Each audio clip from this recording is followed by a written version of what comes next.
Welcome to Your Mind is Trying to Kill You podcast. Join your host, Alexandros and co-host Vincent Byrne as they walk you through the deepest recesses of the mind and how it operates. They discuss all the reasons why our minds persistently get in the way of our evolution, growth, and our success. But crucially, they also teach you what you can do to change your destiny.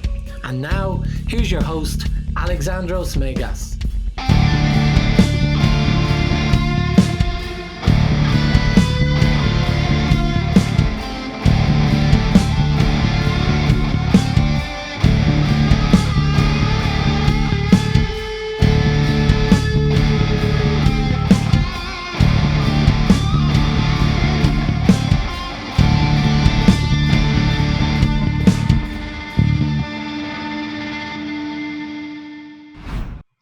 Welcome to the 21st episode of the Your Mind is Trying to Kill You podcast. I am your host, Alexandros.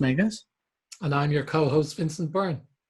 And today I had a question from my dear friend Vincent about something that has become the best thing since sliced bread in the West. When it comes to spiritual communities, New Age communities, even magical communities, any kind of spirit seeker community out there has embraced this practice and is raving about for the past several years. And that is, what is that, Vincent? Ayahuasca. Yeah. So I hadn't really heard of it until maybe a year, 18 months ago. And then I started to see it coming up a lot. And then when you said that you were a practitioner of shamanic rituals, including ayahuasca, I said, let's talk about that on one of these episodes. It's not quite hypnosis, but I'm quite sure you'll draw a line very clearly back to the hypnotic world. But I'm just curious, what is it about? Where did it start? I know it's taking a potion of sorts, presumably plants, but I don't know much more, so I'm probably not going to say any more because I know nothing. So what is it, and where does it come from, and what is it about? Well, you were right to say that I'm going to draw a line to the hypnotic world, because a line should be drawn to the hypnotic world, because this is all of it. You're saying it's not hypnosis, but I would say I don't think so. I don't agree with that statement. This is hypnosis, actually, of the highest levels. Okay. Why? Because these plant medicines, what they do very successfully is put us into deep trances. I mean, much deeper than the average person could achieve, even with the proper guidance, I think. Okay. Because it takes you into sides of yourself you don't regularly come in contact with. You know what I mean? This isn't like, okay, I am communicating to my subconscious what kind of life I want or what kind of change I want in my life. And in that kind, I'm using my affirmations, I'm doing all this stuff properly, and this stuff is communicated to my subconscious. And so we are cooking with gas, as I say. Mm-hmm. Yes, of course, you can do all that kind of stuff. But this kind of plant medicine goes way, way deeper. But let's start from the beginning, right? Ayahuasca. Ayahuasca is a brew, okay, that has been manufactured, you could say, in the Amazon, both Peru and Brazil. And it's a very strange first fact about this medicine, is that it is made off of two different components, two different plants. Okay. ayahuasca, which is a vine, and the chacruna, which is a leaf, a certain kind of leaf, right, with DMT properties. So the funny part about this fact is that those two plants do not grow near each other, right? They, the Amazon is like this vast landscape, and they grow in very, very different kind of places. So the shamans of the Amazon, I guess, deemed that it would be beneficial for the rest of the people, the rest of the planet that didn't have access to this medicine, to start having access to the medicine, because they would see that the planet needs very specific, special insights that these people wouldn't otherwise get. And so they started training Westerners into, I guess, running ritual ceremonies of that sort. And they unleashed them into the West. Okay. And how long before that had it been used? Hundreds of years, is it? I'd say thousands. Yeah. Thousands, okay. Yeah. And what's the explanation, given the fact that these two plants are so different and so far apart? How does someone end up bringing them together in the way? We brought in a family of shamans, and the male part of this family, and I asked him about this because I was very curious, of course, and he said to me, it was the gods that showed us how to do it. Well, look, I don't know what the gods are, right? What he's referring to, the spirits that I mean, who knows? But I cannot deny that there was some help from, you know what I mean? Some outsider, I guess you might say, help into this endeavor, because it sounds way too improbable, right? If you look at it through the standards of the rational, conscious mind, logical perspective, this would be next to impossible for this to happen. And especially, we're talking about the Amazon, right? With like billions of different kinds of plants, right? You go into the jungle and there's no way. Why? This isn't like people were like shamans were like, well, let's see if we can create some kind of medicine by cooking up plants. And let's cook this one and let's cook that one. You know what I mean? That would take about 4 billion years for anyone to come to the conclusion that this concoction can actually provide spiritual insights and are the two plants are they, let's say, and again this comes from a place of ignorance, are they hallucinogenic, let's say, in their own right? Chacruna is a DMT, yeah. Okay. And again, the term hallucinogenic is something that a more scientific driven mind would use, because I don't call any of these practices illusions, or hallucinations, because that's really what a hallucination is, an illusion. So if you take the magic mushrooms or ayahuasca or pure DMT or any of that kind of substance, you get in touch with something that is deep inside of you, as part of you. To call something a hallucinogenic is to say that what you're experiencing is bullshit. Okay. All right. And that's not, because if that were the case, then we'd be talking about like a party drug here. Yeah, I get it. So in terms of this, it's presumably it's prepared and in its own way, and probably following a very specific recipe to prepare it.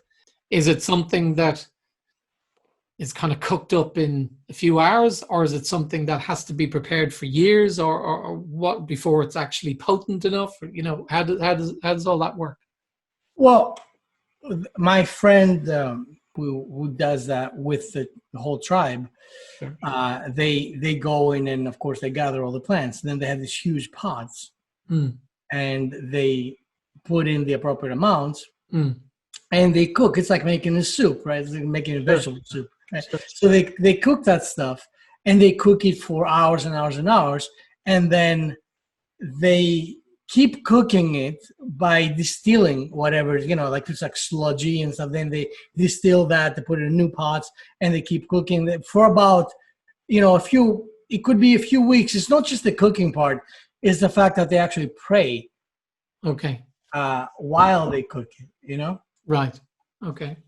So it's a long process to get to this stage, and ultimately, what do you end up with after this particular process ritual has been completed? Is it, a very small amount of highly concentrated? No, it's like a tea. Tea. Okay. Yeah, it's like a more depending on who's manufacturing it, I guess. It's in some instances it's thicker, and in some instances is thinner. Okay. But it's still it's a drinkable concoction. It's a potion. Yeah. Okay. So in terms of moving from that into the actual ritual itself, and I'm assuming, there is just one ritual of this, or are there different levels, or that's What do you mean? What do you mean? Well, like, is it a case that there is a single ritual that people go through, they take it, they're given it in a particular way, and that's the same regardless of whenever they do it? It's exactly the same process is used? Or is it that newbies are given this approach, and then after you've built up a certain level of experience with it and all that, then you can up the dosage and it's a different kind of ritual? Is there that? I don't know. I'm just... Well, no, it's if you usually and I'm only speaking of the experiences I've had, because like I said, people take this and distribute it in whatever. I'm sure there's many ways of actually doing that sort of thing, but ultimately, if someone is participating for the first time, you don't. This is not like a one. Okay, you drink this and see you tomorrow type thing.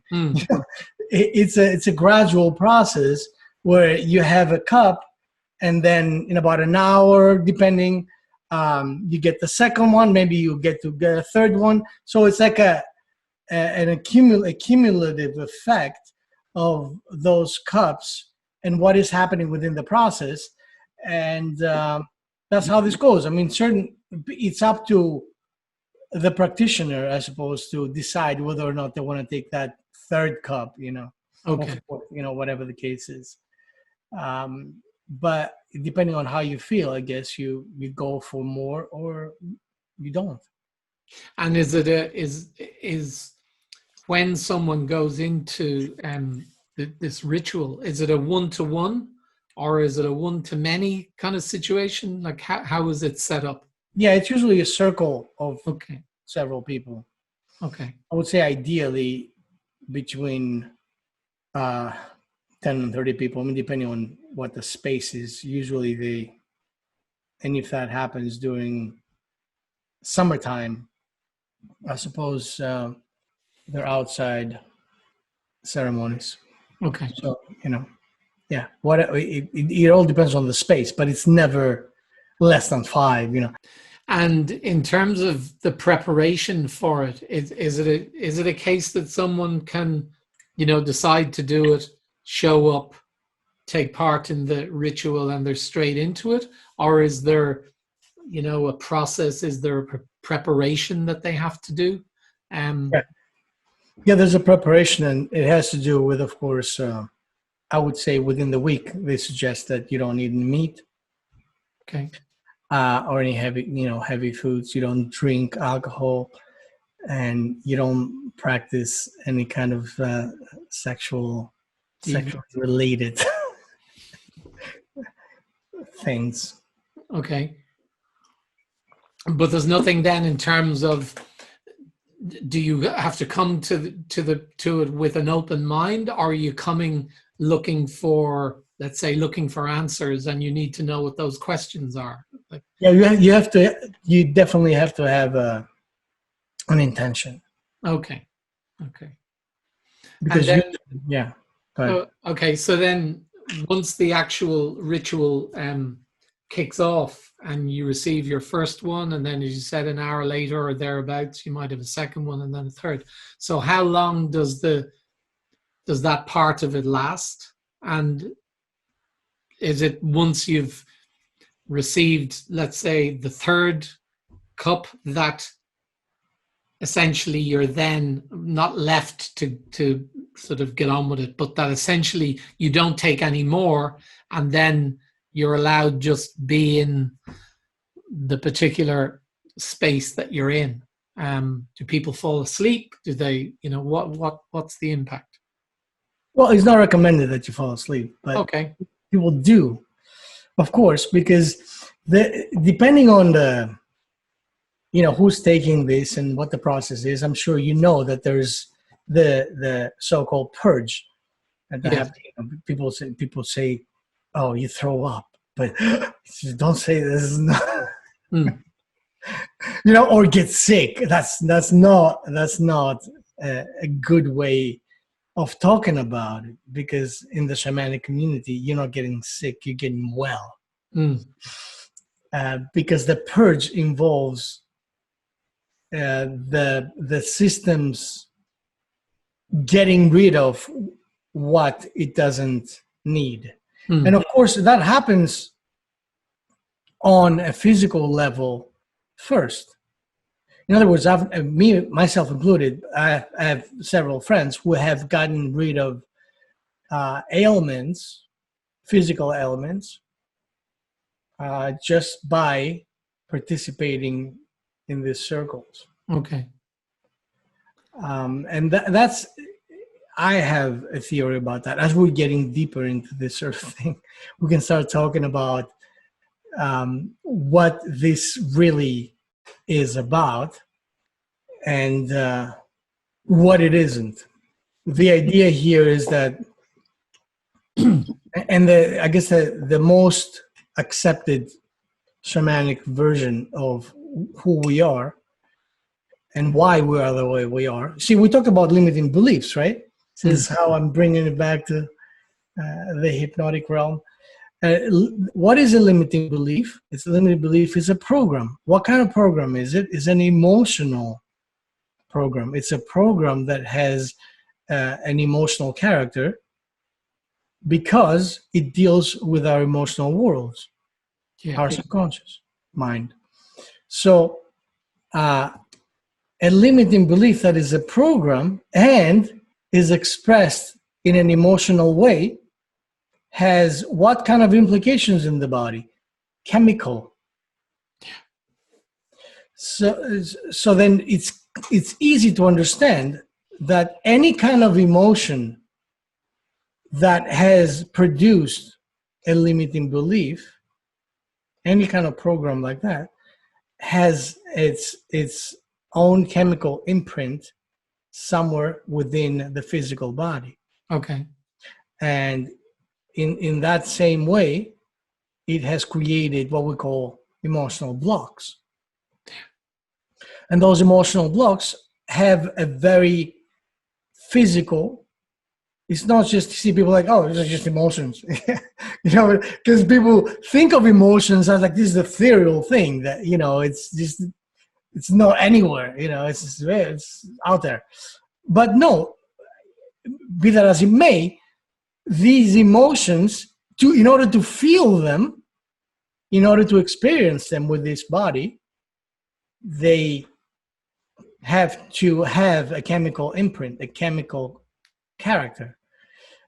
And this is what happens. So, for example, every time you get angry, which I never do, as you know. No, I'm just passionate. Every time you get angry, every time you get fearful. I mean, this is scientifically a fact, right? Fear produces this kind of, as they say, even in the process of slaughtering an animal in order for it to be consumed, right, as meat, as a meat product, they say that this process of slaughtering the animal is very harmful in the way that when the animal actually knows what's about to happen, starts feeling, instead of freaking out, starts being very scared, very fearful. And that kind of fear secretes all kinds of chemicals that are extremely harmful to ourselves as we consume them, which would make sense, right? It's like if you injected an animal with like I don't know, strychnine or any kind of poison, and then ate that thing and have a steak, you would expect that anyone in the logical mind would know that they would actually ingest that. Sure. And I'm assuming this is one of your reasons of being a vegetarian or vegan. Is it vegetarian or vegetarian? Plant-based, yeah. Yeah. So then taking it back to the human being and the medicine, what it does, I don't know how it does this, but I know that it does this, like very intimately. It just goes in there and scans your entire body and finds those little assholes. Okay.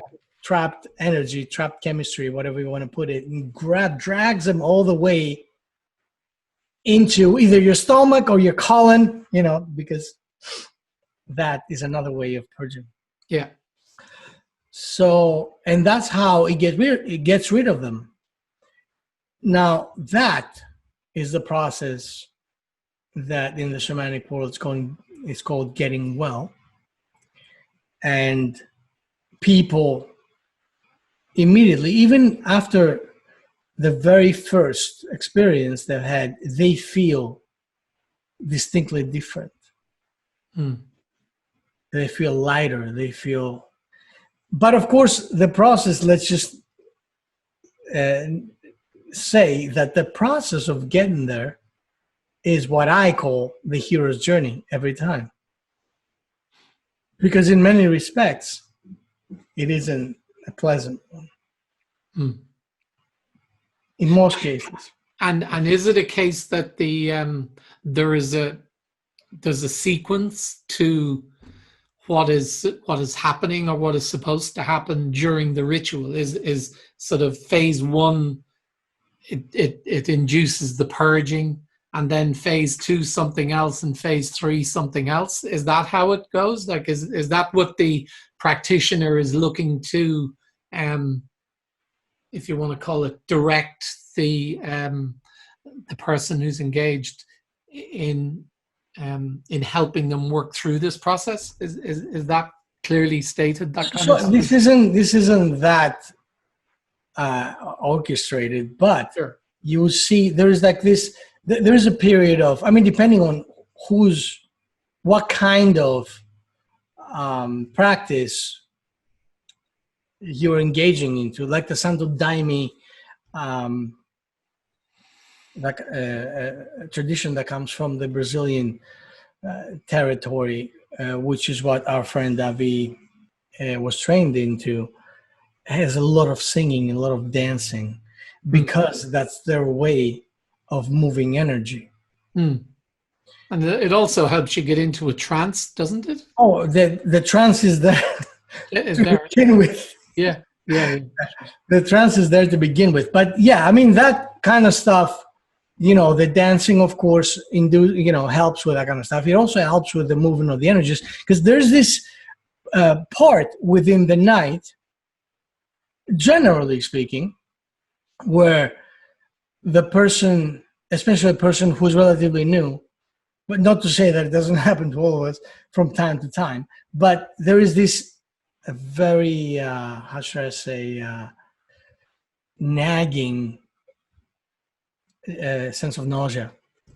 And this is the trailer, I would say, what's about to happen, right? So depending on, this is a very interesting fact, by the way, this, because when people say, oh, you throw up, right? That's not at all accurate, actually. This isn't just inappropriate to say, but it's actually inaccurate, because I have seen people sticking their entire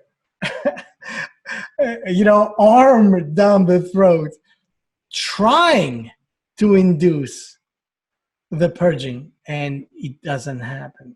Well, because the medicine will not release unless the medicine is ready to. And that, to me, if that's not a magical component, I don't know what is.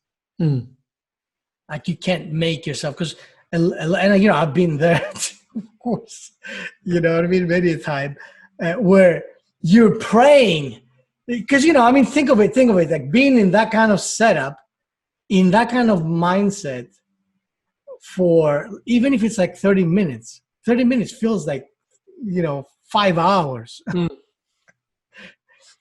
And in that kind of way, because think about it, most of the time we are introduced in the Western world, or anywhere, I guess, when you're sick and you're nauseous, the being nauseous to throwing up is like a very small window, right? You don't stay nauseous forever. So we are not used to the idea where you can stay in that state of nauseousness perpetually. Right. And I don't know if you've ever found yourself in that kind of setup, but it is absolutely, it's really uncomfortable. Just put it this way. What kind of comes up for me, it sounds like the kind of thing where you get to a point where you would say, I think I'm going to die. Yeah. Well, that's why ayahuasca is the I guess translation of the word is the vine of death, because in one way or another you do get to die, right?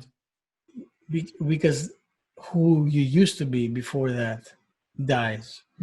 Now, of course, for many people think, oh, I have it on my bucket list. I'll do anything once. But I believe this is a misconception, because this isn't any kind of serious path. It's not a one and done kind of thing. Right? Not to say that if you can have once and not ever again, and you will still get the benefits. But don't like David Icke talks about, the fact that he did ayahuasca once in Peru, and a dragon spoke to him in feminine voice or whatever and told him ABCD, and that was just enlightenment in of itself. I don't like this kind of testaments when it comes to these particular medicines, because they're inaccurate and they mislead people.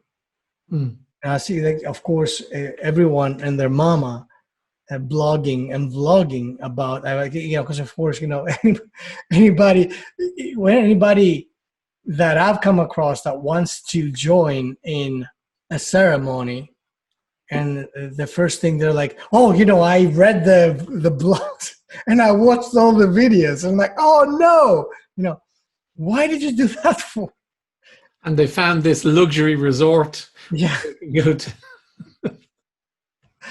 I mean, that creates all kinds of misconceptions. Why? Because once again, we talked yesterday. Was it the last week, or was it? I think it was the superhero podcast, that we talked about the fact that your enlightenment cannot be delivered from me to you, from anyone to anyone. This isn't something that anyone grants you. This is something that you yourself have to look for, if it is that you're looking for. Sure. Because the nature of the uniqueness of the human being doesn't allow for that kind of replication. So you can, in the same sense, you can't. It's like if I ask you, I say, well, hey, what did you experience when you meditated today? Oh, I experienced this, that, and the other thing. I'm taking notes now, and I go back and I do my own meditation. I'm like, oh shit, I didn't experience any of those things. I must be doing it wrong, right? So ayahuasca is not a medicine that works in the same fashion for every single person. Okay. It works with the individual, with the individual's intentions, with the individual's needs, and with the individual's capacity of understanding and getting the lessons that they need to get at that particular time within their journey. So nobody can come and say, oh, grandma, how many people say, grandmother told me, because, that's what the ayahuasca is also called the grandmother medicine. Peyote is called the grandfather medicine. Ayahuasca has this kind of like, it's like the grandmother medicine because, in some sense, I guess you could say it acts like your grandmother, where she just grab you by the ear and just kick your ass if you're not doing what you're supposed, if you're doing what not doing what you're supposed to be doing. So, but at the same time, there's a very nurturing, very loving sense throughout the whole experience. It's like like your best friend holding your hair on, or I guess in my case, holding my hair, because you wouldn't need anyone to hold your hair if you needed to throw up. So if you put aside the idea that they wanted to introduce it into the Western world, I mean, within the culture of the tribes that use this and used it for thousands of years, I mean, what was the context? Was it something that you did every week? Was it something you did every month? Was it only on special occasions? Like, was it a coming out, or not a coming out, but a coming of age kind of process? Like, how was it used by the tribes? Well, I guess that depends on the tribe, but I would say this is definitely a repetitious cycle. It would happen at least once a month. Okay. Like a new moon or full moon, whatever the case is. And, or maybe even, more frequent. I don't know. I guess, like I said, it depends on the tribe that deals with that sort of thing. But it had to do with inducing visions, with getting stronger, with getting your physical and your spirit body being stronger, more vibrant, more insightful, healthy, of course.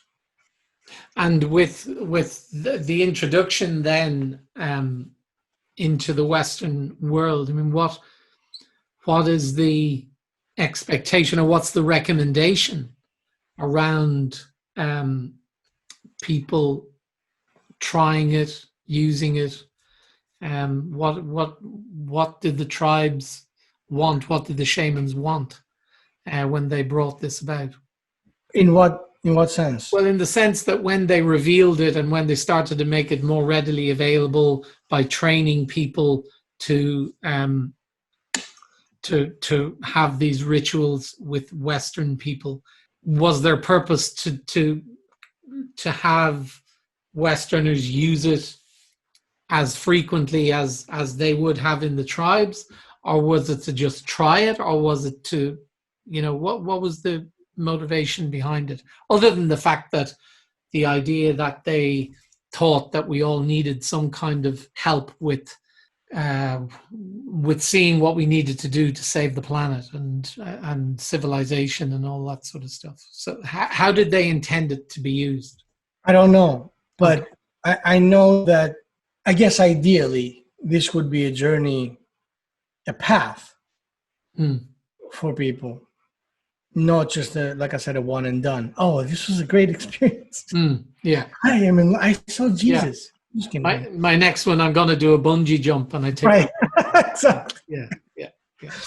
So, because, and I'd like to put a parenthesis what you said about saving the planet. I don't agree with that statement, because the planet doesn't need to be saved. It is ourselves that we're saving, right? The planet, after we're gone, the planet will cleanse itself, purge, have some medicine, and do whatever the planet needs to do, but we'll be gone.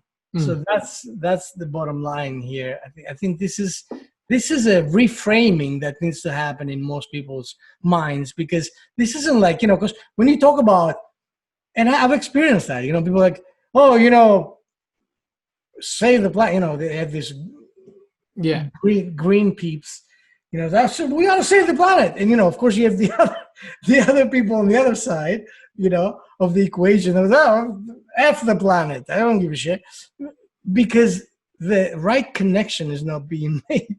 The right reframing is not being made as to what the connection is between the planet and ourselves, right?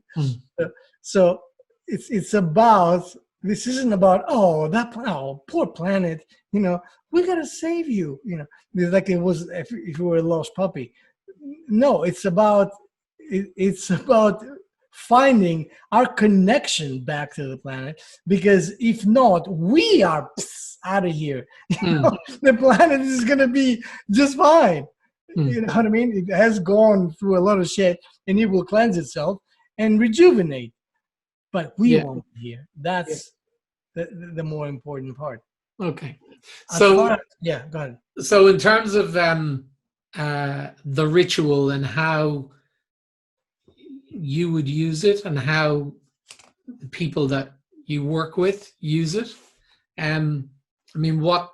what's the regime? What's the process? And what are people finding?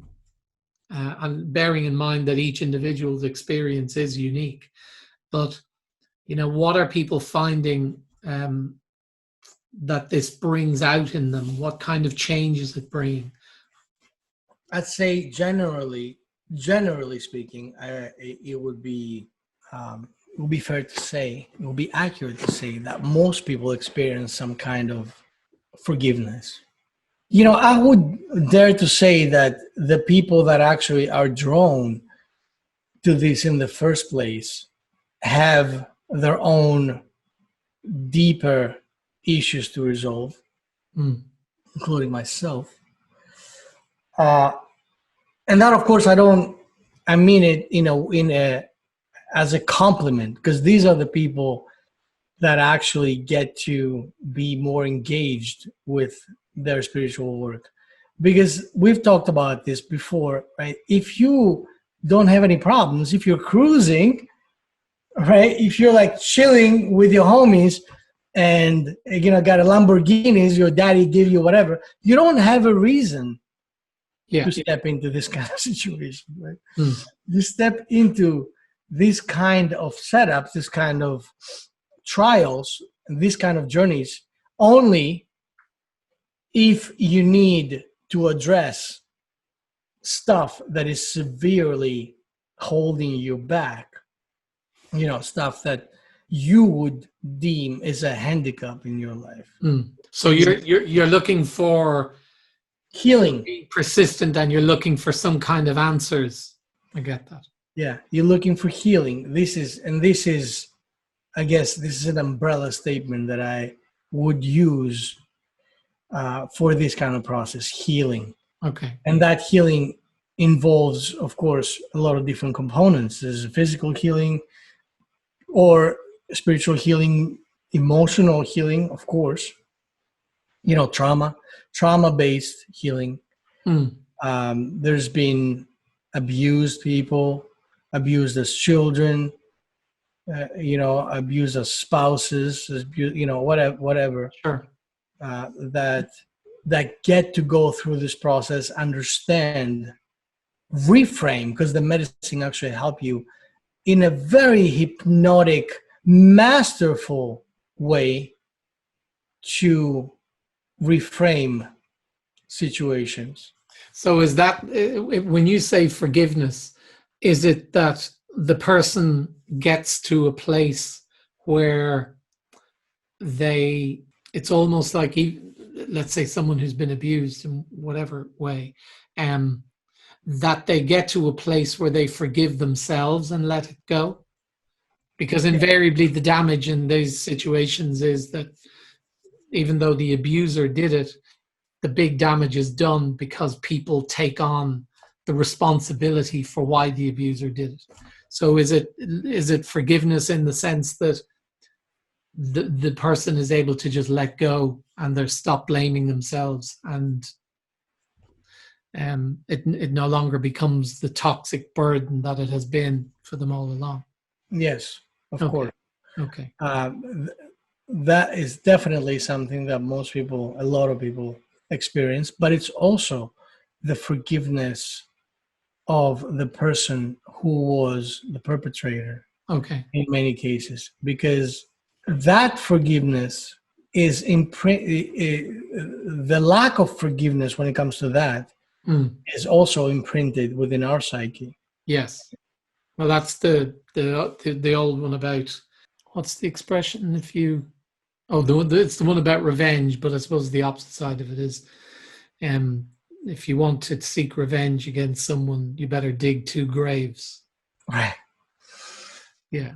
So this kind of thing is like, if you, let's say, a lot of people actually deal with these kind of things with deceased parents. Yeah. I've seen people have amazing breakthroughs because, of course, if you forgive your parents, this isn't about the person themselves physically to forgive. This isn't about that.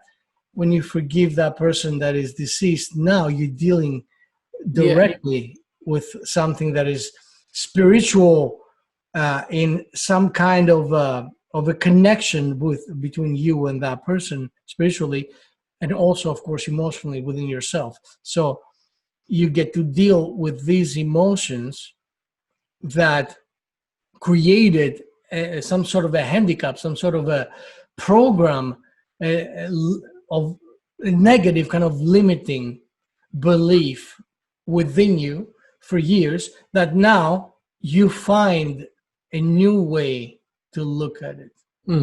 Yeah.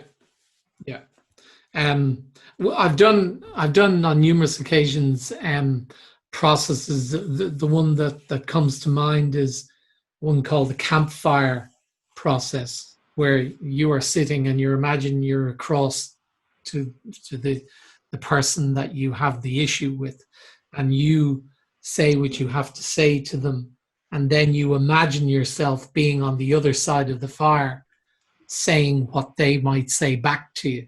And obviously you have no idea what they're saying back to you, but what you're giving back is coming from a place of inherent understanding, and by virtue of that, the forgiveness can actually come about. That's right. That's very well put, my friend. Although I don't know why you, of all people, would have this kind of issues, because you seem to me like the most peaceful, easygoing person in the world. But I have my moments. So we've actually put a lot of time in on this already. wow. So if we were to sort of bring it to a close, I mean, this has been fascinating. I mean, from the kind of transformations, and I'm just curious as to what kind of things have come up from the kind of transformations that you've witnessed, and even that you may have experienced yourself. What kind of things happen for people when they have gone through this? And it doesn't have to be, an advert for your Well, your latest shamanic weekend away. learn how to, 1, get rid of your limiting beliefs. Yeah. 2, cleanse your body. Yeah. 3, connect with your ancestors. Yeah. Reconnect. Reconnect. No pun intended. So let's just, instead of actually saying that, let's just talk about for a little bit what happens. Okay. It's because, when you are with the medicine, you start experiencing visions, you start experiencing all kinds of inner filmic sequences, I guess one might say, that are usually directly related to your intention of what it is that brought you to that space. So, is it a form of lucid dreaming? You might say that. Okay. So what happens is that people get to step into an arena where anything is possible and communicate and get insights back and do a back and forth. You might ask a question and get an answer. And of course, what happens in that instance is a very deep hypnotic trance that is going on. So deep that you can't, in many cases, distinguish between what is real and what is not. Because these are the kinds of cases where you see clearly that reality is a construct. That is a benefit that comes, I think, on top of all the benefits that you might get from participating in a circle like that. The idea that the life that you thought you were living is not the life that you are living.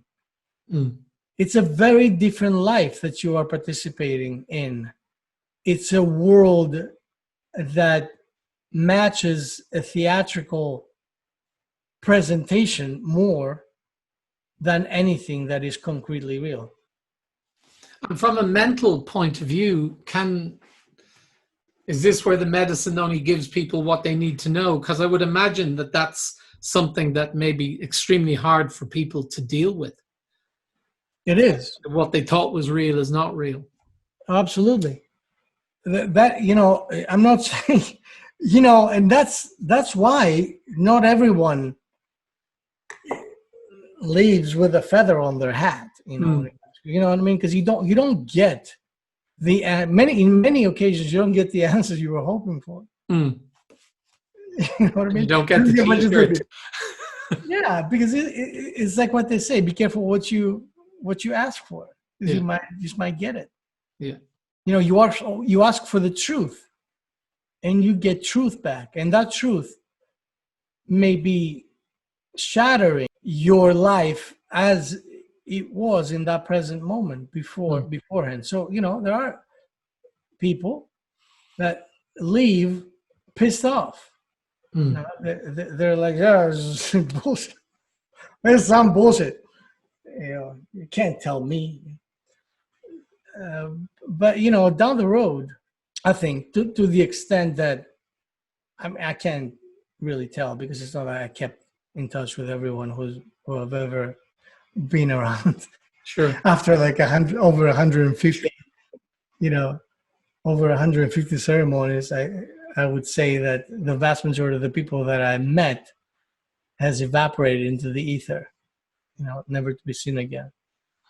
But from the people that have kind of stayed around, I would say no one would claim that they weren't harboring illusions and delusions that were clarified, blown out of the water through the grandmother medicine.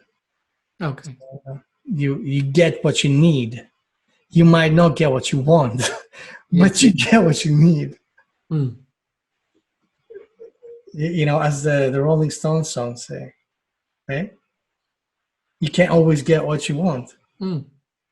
But if you try sometimes, you might get what you need.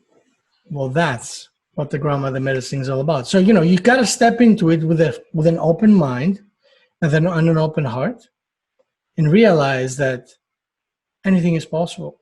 And is it, when you do it a second time and a third time, does it, obviously you're more aware of what's happening and what is about to happen.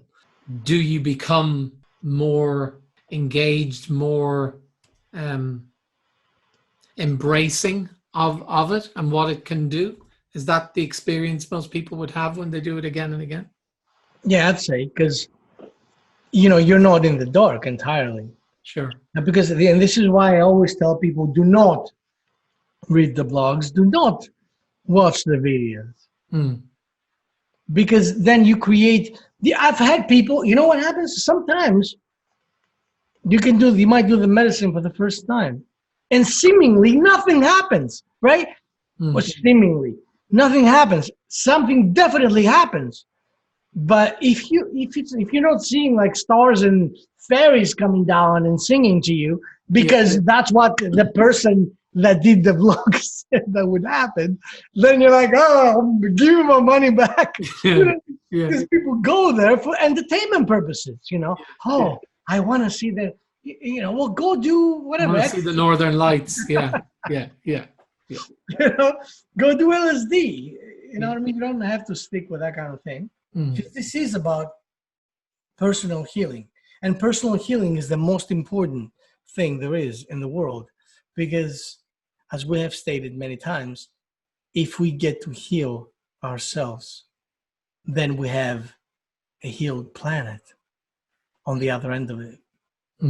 The problem is that all of us are carrying loads of garbage and bullshit that stays there and multiplies happily.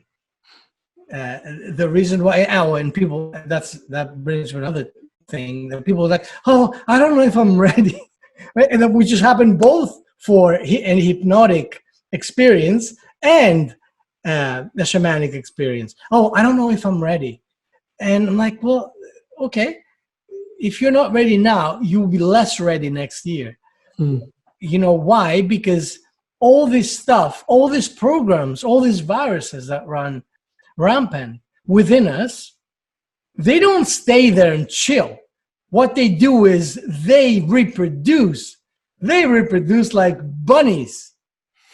They will sit there and become as robust as they can.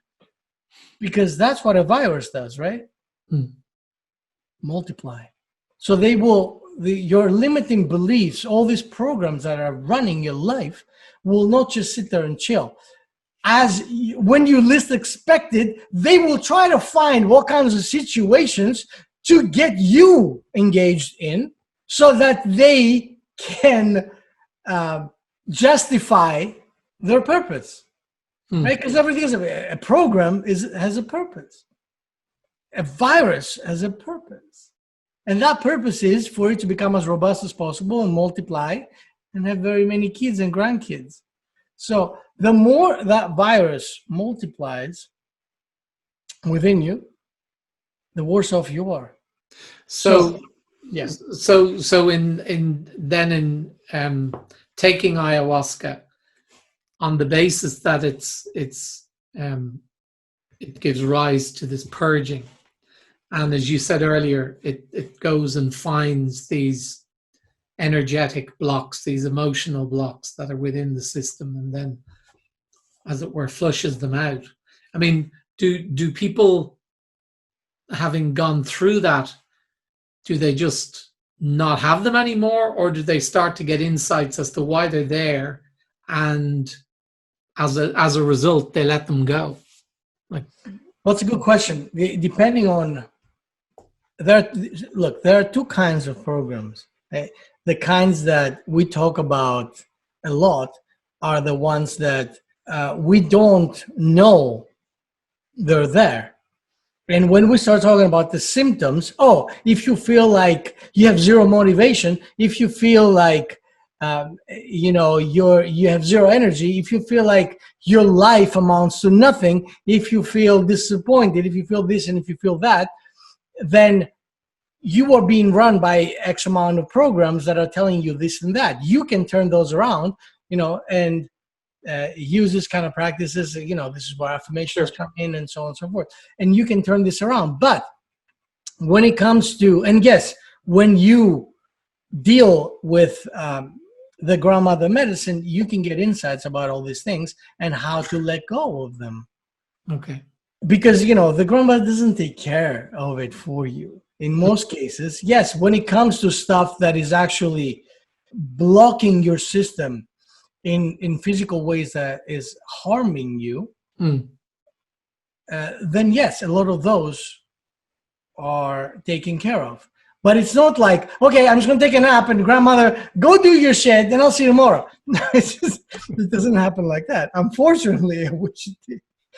It needs a specific engagement from the person who is participating. And this is why we end up in this kind of community with what I call serial ceremoniers. Okay? They come in there and they find, this is how they define their existence. Oh, look at me, I'm very spiritual, and we kumbaya together, we do the thing, and then I feel so much better, and then I leave. And it's like the people who, we talked about that, go to a Tony Robbins seminar for 10 years in a row. These are the people that are not looking for solutions. These are the people that are looking for things to make them feel better about themselves, about their circumstances, right? Yeah. So you can, of course, have both people that participate in these kind of ceremonies. Why not? This isn't something that wouldn't work in that kind of setup. Absolutely. You can get there. The grandmother medicine can tell you X, Y, Z, and you can be like, oh, that was so helpful. Thank you. And then go home and do whatever you've been doing all along. Yeah. If you can get an angel come down from the heavens and be like, look, I have a message from God.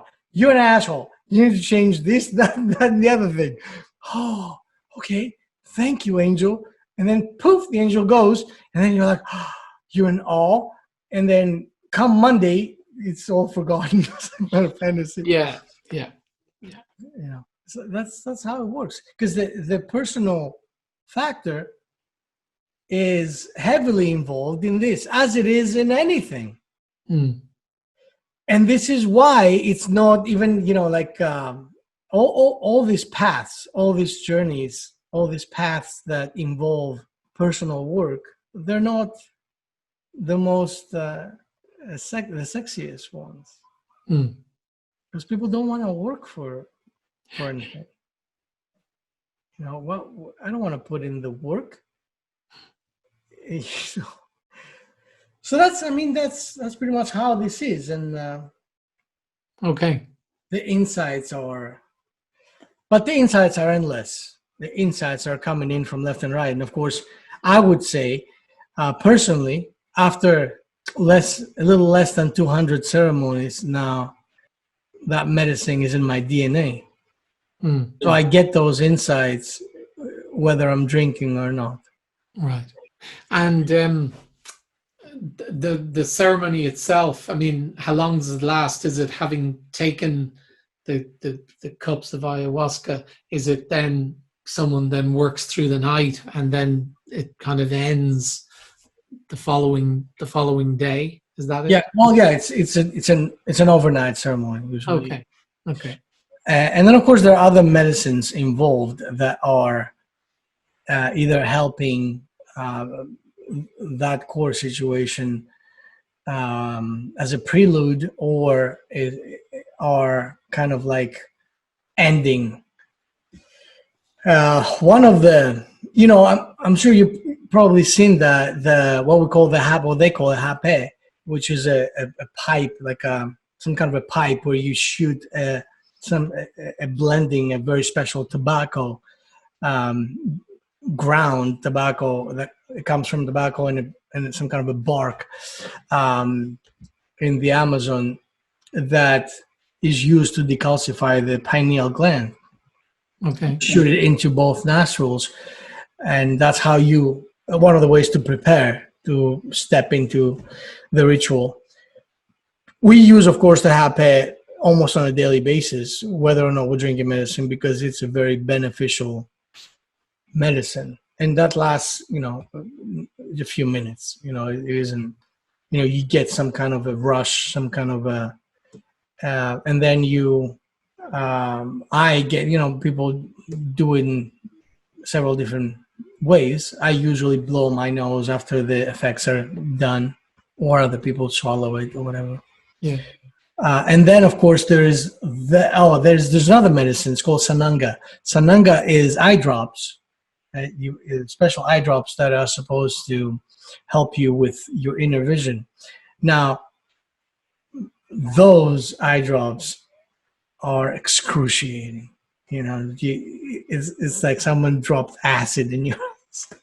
It's not. I would say, talk about unpleasant situations. That is up there. But again, that doesn't last. It should only last a few minutes, and the effects subside, and then of course you get to feel some kind of a clearance. And of course, that happens throughout the ceremony. Usually, the end of those ceremonies involves what we call the kambo, which is the frog medicine. The frog medicine is... Frog medicine is actually, there's a very special, the kambo frog in the Amazon that has, for, of course, the purposes of protection, self-protection. I don't think... It's a slime, right? I don't think it has it for us to scrape it off him and do injections or whatever. But I guess that's another thing that was found out that is extremely beneficial. This is, for all intents and purposes, what my friend David says, I could tell you easier what kambo is not good for than what it is good for. Okay.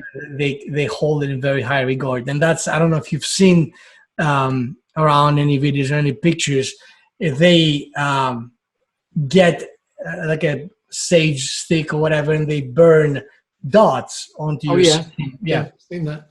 And then that the gel from the frog, they dry that, and it's in some kind of a powdery form.